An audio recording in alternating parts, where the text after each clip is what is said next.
This is Second Thessalonians 2 and 9. So even him whose coming is after the working of Satan, with all power and signs and lying wonders. First and foremost, I want to give all praises and glory to Yahweh, Bahashem, Yahweh Shai, Bahashem, Rakakodash. Double honors to the apostles and elders, a great millstone. Blessings to the whole and sincere elect. Bachaya Kadash, that's the holy elect. Baha Arazar and around the formants of the earth. Greetings. That's another quick upload. Just seen this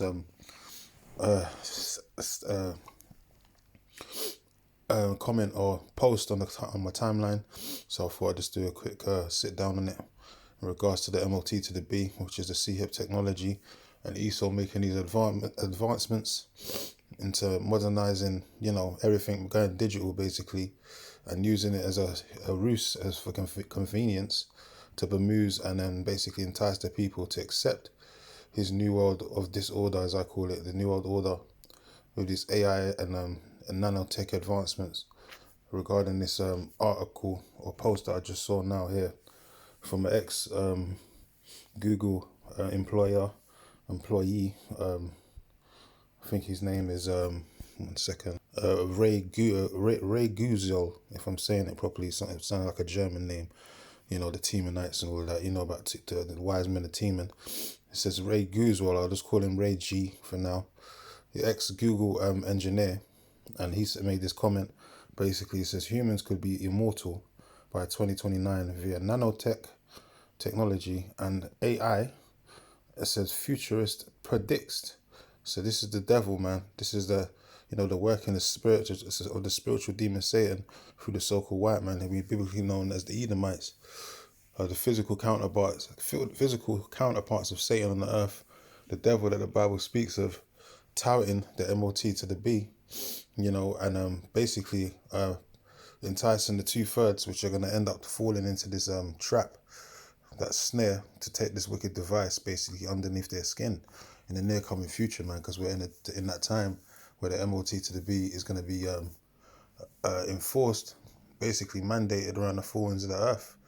But at first it's going to be voluntary like this. They're going to be promoting it through all the different promotions, advertisement companies, and using the celebs, and then ultimately they're going to mandate it, where it's going to be by law that you take a digital device underneath the skin, or you're not going to be able to function in society. Basically, you become a enemy combatant, so to speak, enemy of the state. So Esau is touting his technology. Why? Because we're in the time of this prophecy being fulfilled, and that's why we must, being as true prophets and men of the Lord, constantly warn our people about this prophecy, man. Constantly reinforcing the fact that this prophecy is getting ready to come to pass, because we're living in this time, man, and that's what a prophet is supposed to do. And I read the NLT version of the Jeremiah 28:8. It says, the prophets that have been before me and before thee of old prophesy against many countries and kingdoms of war, of evil and pestilence. But when you check out the LOT version, it says that the prophets constantly warn the people. And that's what we're doing. We're constantly warning you of the impending doom and gloom that's on the horizons, man. I might even get that Jeremiah 28:8 in the NLT just to prove that point. But that's why we're always out here constantly warning Jake the times that are coming, that Esau, your number one enemy, is about to come down upon you with great wrath, because if that you have but a short time, the devil, Revelations 12:12, and it says that a sword has been sharpened, and there's going to be a great slaughter in Israel, man. So Esau's going to come down upon the tribes, and definitely come into that time of Jacob's trouble. He's going to persecute those that don't want to be partake in the New World Order, basically, and take up that nanotechnology. But even so, it's funny because Apostle Elder Tahar just did a live, I think he's still live now, regarding to Jake receiving spiritual power in the kingdom, man. Man, woman, and child are going to have spiritual power, man. Even before the kingdom, certain men, the Lord's going to endow with spiritual power, time of Jacob's trouble, to fight off and ward off the enemy, so to speak, through the spirit, power Yahweh, Hashem, Yahweh Shai.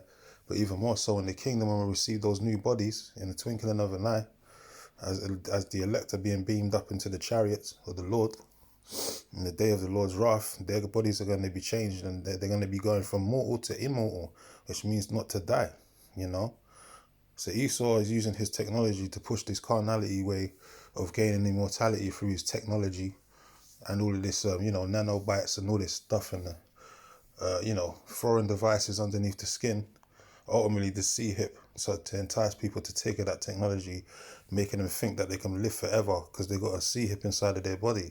And really, you're going to get a sore underneath your flesh, pursuant to Revelation 16. And basically, you're going to get cancers, and you're going to be put to death. You're going to drop dead anyway. You're going to be put to death, you know? You're not going to be made immortal just because you got a damn chip inside your body. Esau's going to make you believe a lie. So that's part of the wonders that I just read in 2 Thessalonians. So read it again, 2 Thessalonians 2:9. Even whom is coming is after the working of Satan. Who's this talking about? The so-called white man, the son of perdition, man. You know, the man of sin being revealed in these last days. So it says, even him who's coming is after the working of Satan. He comes in the spirit of Satan, you know, the adversary of the Lord and of the children of Israel. It says, with all power and signs and lying wonders. And this is part of the signs and powers and signs and lying wonders, man. This device that he's getting ready to promote out there through, nanotechnology, AI, artificial intelligence, basically, because that's ultimately what they want to do, stick C-hips in people, man, and they'll use any which way how possible to do so, to convince you to taking it, and they'll use it as a thing of convenience, to make your life much more convenient, make your life easier, so to speak, so-called heal ailments. Like they'll push the fact that if you take the C-hip, he was once blind, you can restore your blindness, and all these different things. And it's part of the vain miracles of the devil, man, lying wonders. So this is why the elect are not going to be deceived, but the 2/3, they're definitely going to be deceived. Pursuant to the next verse, it says verse 10, it says, and with all deceivableness of unrighteousness in them that perish. Yeah, and the Apostle Elder and Ryan just finished doing a live on the same topic. All deceivableness and unrighteousness and them that perish. Why? Because the 2/3 are basically sealed for destruction, man. They're not sealed for salvation on this side. They're not going to be delivered or beamed up into the chariots when the Lord comes. They're going to be left in Egypt to die, in modern day Egypt, which is America. They're not going to make it into the wilderness this time, man. And go to the wilderness of Zin or walk around for 40 years. The Lord going to leave them in Egypt, which is modern day America, and they're going to die the death. They're going to die the death of a sinner in that land. Because they're joining hand in hand with this devil, especially if they take that mark, MOT to the B. You would have pledged allegiance to this devil, so the Lord's gonna, burn you basically alive in your flesh. That's pursuant to Revelations 14 verse 9 verse 10. It says, and all deceivableness and unrighteousness and of unrighteousness in them that perish, because they receive not the love of the truth, that they might be saved. Yes, and no matter what, the 2/3 are not going to receive this truth, just like the elect are not going to be deceived into not receiving this truth. That the elect are always going to be able to receive this truth, because the Lord's put the spiritual eye salve and got that hedge around them to protect them, for them to get this knowledge, wisdom, understanding, and no one can take that from them. Basically, because they're the Lord's elect. They're the Israel, part of the Israel, the Most High, the first fruits. But the 2/3, they're not part of that circle of the Lord right now. They're not part of that hedge. They're outside, man. They're outside of the temple of the Lord right now. Basically, they're not part of the inner court, so they're not going to receive this truth no matter what, and they're going to die the deaths of a sinner, as I said, man. Amos 9 and 10. So all the sinners of my people shall die by the sword. It says because they received not the love of the truth, that they might be saved. Yeah. Prime examples like these pagan Christians, man, that just can't get it. And they can't take no for an answer when we say that we don't want to debate you because you guys are spiritually low IQ. You're not going to get this understanding because it's not for you.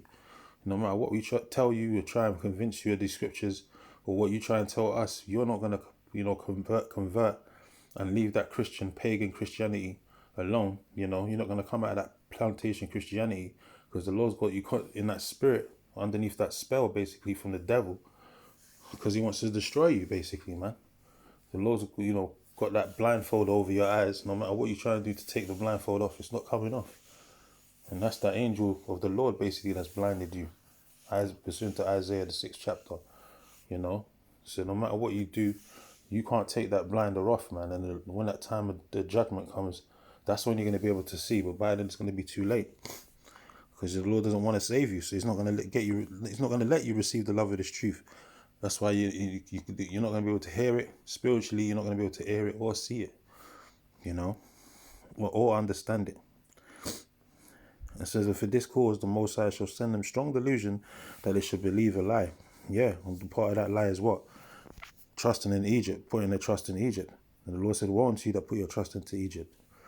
Woe means destruction. So anyone that trusts this devil thinking that, yeah, I'm going to be making myself immortal, trusting in Esau's nanotechnology, taking the sea and all of that, underneath the skin, you know, believing these mad scientists and shit like that, you've been deceived, man.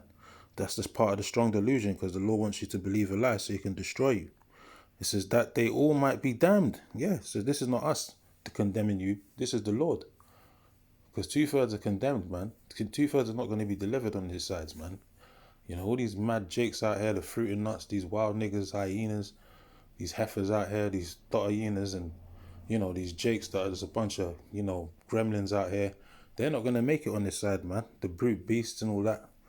The Lord's not coming to deliver them. They're condemned, man.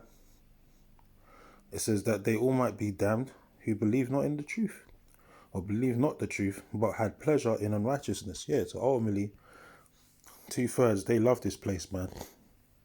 They don't want to leave America anyway, Babylon the Great, or modern day Egypt. They're just like the jakes that was complaining when he got delivered out of Egypt, complaining to Moses saying, we want to go back. Because they missed the dainties of ancient Egypt. They missed the food, the good food and all of that. Even though they was in captivity underneath them Hamites, they wanted to go back because they was in the wilderness for basically circling the drain, so to speak, for 40 years. So the Lord's going to leave them in Egypt this time. The Lord's not going to even deliver the 2/3 so they can be complaining in the wilderness, wherever that's going to be. The Lord they're going to leave their asses in Egypt. He's going to deliver the elect and start all over again afresh, you know. So they're going to be cut out. They're part of the condemned. Just like the elect are going to be sealed for deliverance, the 2/3 are sealed for destruction, man. It's just the way the Lord's cut it this time, you know. 1/3. So 2/3 must be cut off and died. So this is part of that wicked device and touting of the devil, as I just wanted to highlight quickly. You know, Esau trying to promote immortality through technology. As it tells you in Daniel 12:4, knowledge shall be increased. But this is through wicked means, man. This is through carnality, man. This ain't through the Spirit of the Lord. Because the Lord's going to endow and change His men in the twinkling of an eye. We ain't going to have to take no foreign device and put underneath the body, or take a tablet or a super pill and all these different things to so-called extend our lifespan and all that. We don't have to do none of that, you know. Finding the elixir of life and all these different things. We got the elixir of life. It's called the word of Yahweh Hashem Yahweh Shai, through the Spirit and power of the Bible, man, of Yahweh Hashem Yahweh Shai, and the Holy Spirit. We got the true elixir, man. The word is life in itself. The Lord said the word is living waters, man. So we got the word of immortality. These devils haven't, you know. So anyway, I just wanted to do a quick highlight on that. Give all praises and glory to Yahweh, Bahashem, Yahweh Shai, Bahashem, Kakadash, and shalom to the hopeful and sincere elect.